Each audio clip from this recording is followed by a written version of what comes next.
Tony Ferguson's gamble to step up and fight Nate Diaz in the makeshift UFC 279 headliner did not pay off on Saturday when he was submitted in the fourth round of the welterweight main event. For Ferguson, I don't think he walks away in too bad of shape coming out of this fight. I know he did take some nasty leg damage, of course, gets tapped out. He took some damage to the face as well, and you cannot not talk about the 5 consecutive losses now on the record of the former interim UFC lightweight champion. But I think Ferguson earned himself a bit of a leash coming out of this fight. Of course, we know he got horribly knocked out by Michael Chandler just about 4 months ago. There was a lot of questions about his decision to turn around and take a fight on short notice, originally against Li Jingliang on this card. We all know the chaos that ensued during fight week. Khamzat Chimaev misses weight and Ferguson ends up fighting Diaz in the main event of this card. And I think this was the better matchup for him. I think Jingliang may have been a bit of an uglier result, but still it is a defeat nonetheless for Tony Ferguson. And a lot of people wondering what should be next for El Kukui. Should he retire after this defeat? Should the UFC part ways with him? I don't think either of those things are going to happen, quite honestly.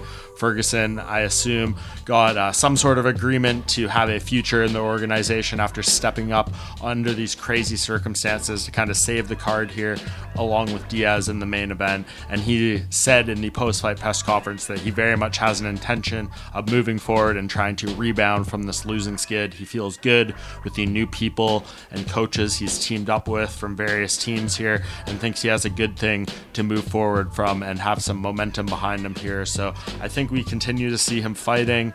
How many more losses can he ultimately take before the situation changes? That remains to be seen, but I think he proceeds here, and the question is, which division does he stick in? I'd like to see him as a welterweight. I think that is kind of the better move for him at this point. We've seen the end of the rope, more or less, in my opinion, at 155 pounds, and I think without cutting the weight at his older age, we're going to get better performances and more energy out of Ferguson. That's all you can really ask for at this point. But when you look at specific opponents, it's hard to say who exactly should stand out for him, not knowing how long he may be out of action after 2 pretty rough fights in a short span. But the one that kind of stands out to me when looking at the landscape of the 170 division would be a matchup against Michael Chiesa, who has been out of action for quite a while himself with an injury. He told me back in July that he's been dealing with back issues, and it's kind of a slow process to get back in there, but he did hope to fight maybe early next year, and I think that would be a good timeline for Ferguson in the first quarter of 2023. And these two